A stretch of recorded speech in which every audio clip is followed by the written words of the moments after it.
Dans une Syrie déchirée par la guerre, les civils continuent de souffrir de plus en plus.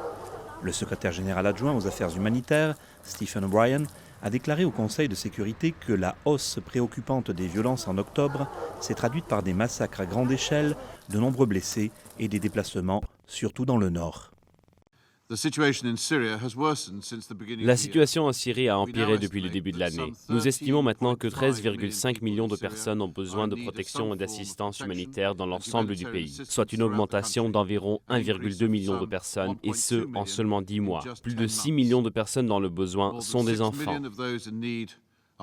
L'aggravation de la situation a poussé de nombreux réfugiés syriens à tenter un voyage périlleux vers l'Europe.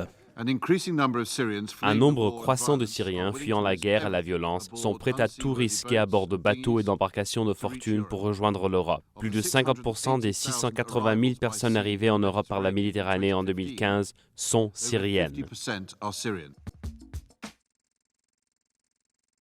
L'Organisation mondiale de la santé affirme que la charcuterie telle que le jambon ou la saucisse entraîne des cancers colorectaux. Selon l'OMS, la viande rouge serait aussi susceptible de causer des cancers.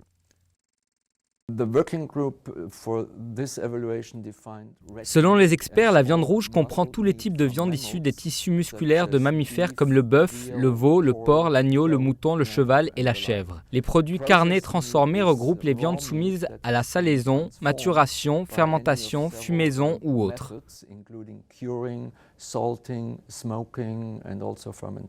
Toutefois, il a souligné que le niveau de risque est faible. Même si pour un individu le risque de développer un cancer colorectal en raison de sa consommation de viande rouge reste faible, ce risque augmente avec la quantité de viande consommée.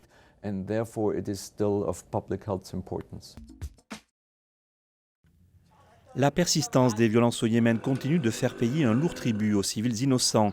Selon l'envoyé spécial de l'ONU pour le Yémen, les préparatifs pour des pourparlers de paix entre les parties belligérantes sont en cours.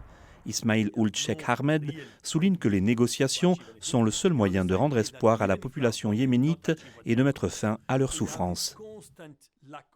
Nous devons faire en sorte que les deux parties comprennent qu'il n'y a d'autre solution qu'un règlement pacifique. Depuis plusieurs mois, 80% de la population yéménite, soit plus de 21 millions de personnes, ont urgemment besoin d'une aide humanitaire.